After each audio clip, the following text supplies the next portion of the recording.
vois l'ami, ça, là, voilà, ici, ça, c'est les raisins.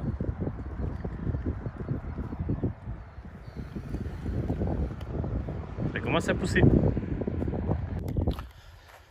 Salut l'ami youtubeur, on est là maintenant dans la période de la nouaison. Nouaison qui vient du terme en fait, puisque la petite grappe de raisin qui sort se noue autour du rameau, et donc on appelle ça la nouaison.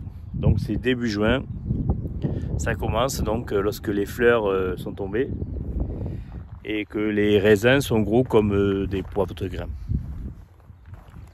Donc c'est la photo que tu as vue. Et on voit déjà les couleurs, vous voyez, qui changent là. C'est super sympa ça. C'est les jeunes pousses. Les jeunes pousses qu'il va falloir retailler pour pouvoir redonner de la vigueur à la vigne.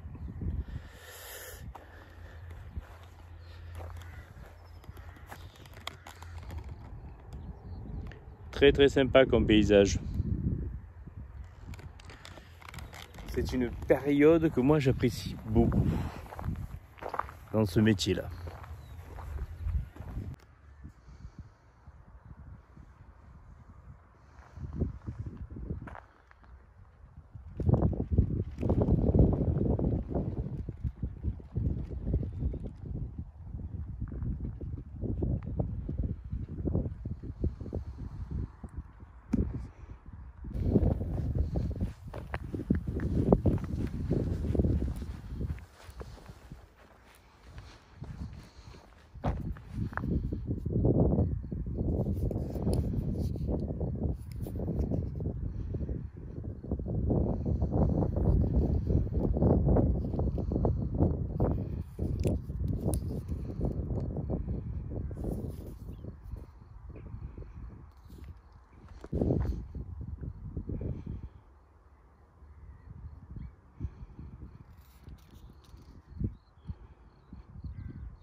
Salut l'ami youtubeur, écoute une petite vidéo vite faite pour te montrer ces quelques images que tu as vues et puis pour te montrer un petit article.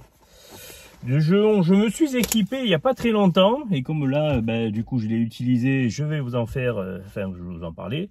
C'est quelque chose qui est très connu. Le promeneur, on en avait déjà parlé dans son sac. J'ai eu l'occasion d'y tomber dessus, toujours dans un surplus militaire, puisque on n'est pas loin de Bonn et il y en a un pas très loin aussi. Donc on parle de petit couteau, le bivouac de l'armée française. Dans sa jolie petite pochette en toile de jute, truc chose là, nylon là, machin. Voilà. Qui, je pense, à plus ou moins long terme, puisque les collègues de boulot en ont aussi, le scratch a tendance à s'éplumer et à se barrer. Voilà. Donc, il y en a qui ont mis des pressions pour compenser, ou des choses comme ça, ou qui le laissent comme ça. Et alors, ce qui était intéressant là-dessus, c'est que, vous savez que maintenant, avec la loi anti-plastique et tout le tralala, donc, quand on achète une barquette ou quoi que ce soit, on n'a plus les couverts qui sont fournis dedans, ou les salades, on n'a plus les couverts qui sont fournis dedans.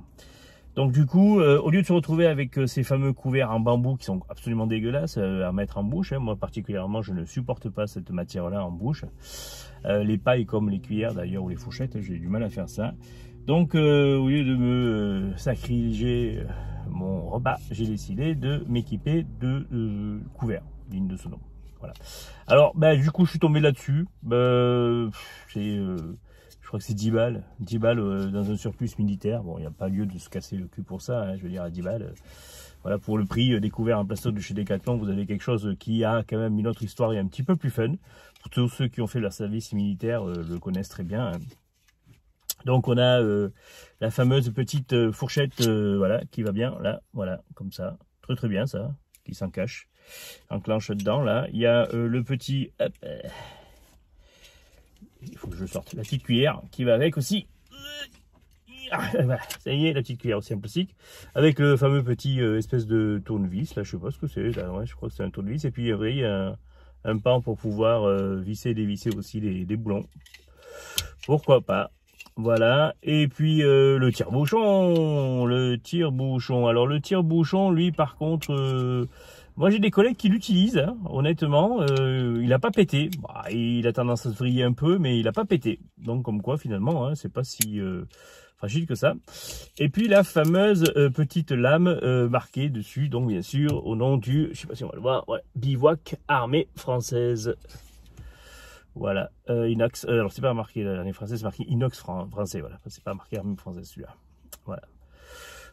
C'est TB qui fabrique ça, hein, donc les mêmes qui font le CAC de l'armée maintenant et qui faisaient avant les anciens, hein, et qui font aussi, comment il s'appelle, l'Outlander aussi, hein, donc j'avais fait une vidéo aussi il y a quelques temps de ça, sur ce couteau-là.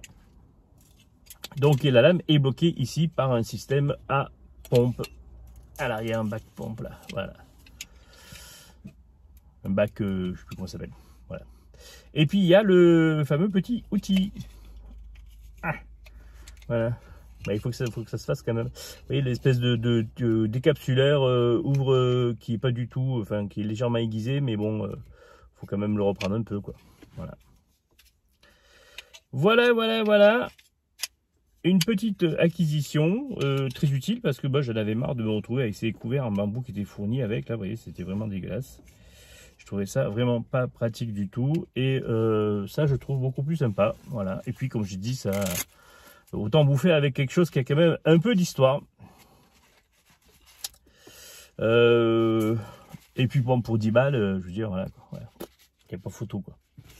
Voilà, et puis bon, la lame de celui-là, je l'utilise pas trop, j'utilise plutôt un couteau. Donc là, sur moi, j'ai le Alpine.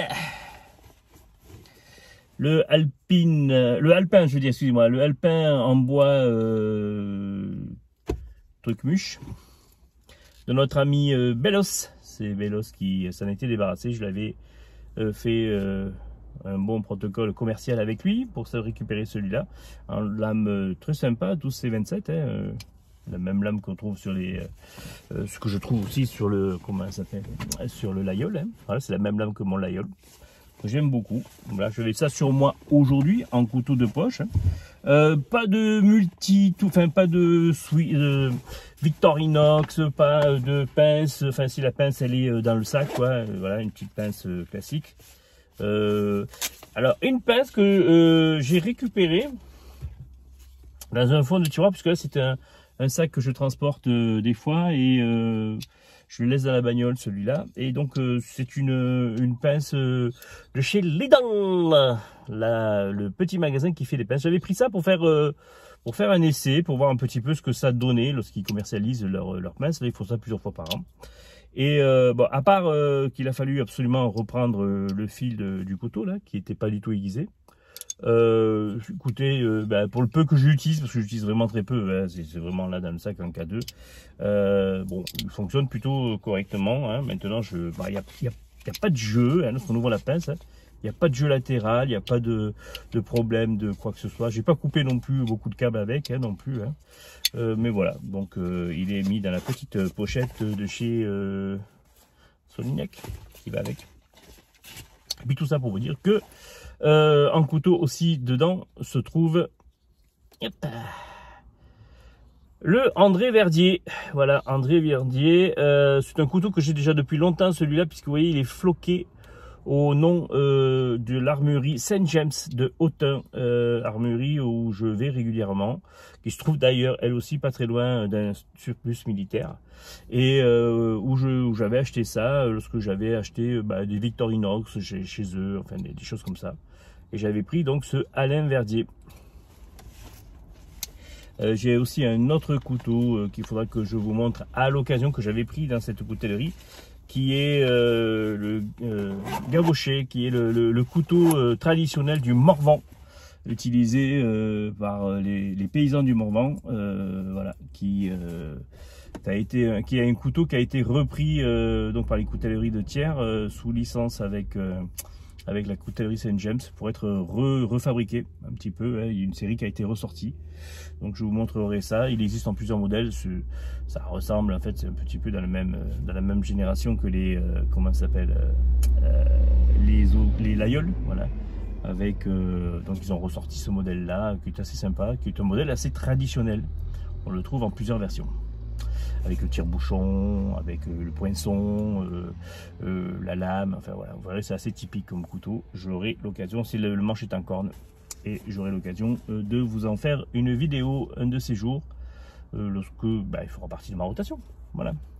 Donc voilà, c'était juste pour vous parler de ça. Et puis, pour ceux qui ne le savent pas, ça va lui faire plaisir, il va adorer ça, je pense. La chaîne Couteau, donc Jean-Luc de la chaîne Couteau n'existe plus. Elle a été remplacée par une autre chaîne qui s'appelle Rien de Fou. Voilà, ouais, c'est le nom de sa chaîne. C'est original, moi j'aime beaucoup. C'est un monsieur qui fait partie, qui a beaucoup d'humour et beaucoup d'autodérision, et j'aime beaucoup ce qu'il fait. Et donc voilà, si vous voulez re-entendre son accent typique du sud, du Haut-Languedoc, comme il dit chez nous, voilà, vous allez sur la chaîne Rien de Fou. Vous le trouverez facilement. Il va adorer ça. Lui qui adore avoir beaucoup d'abonnés, il va kiffer. Voilà, allez, sur ce, j'arrête de le taquiner. Je vous dis bonne soirée à tous.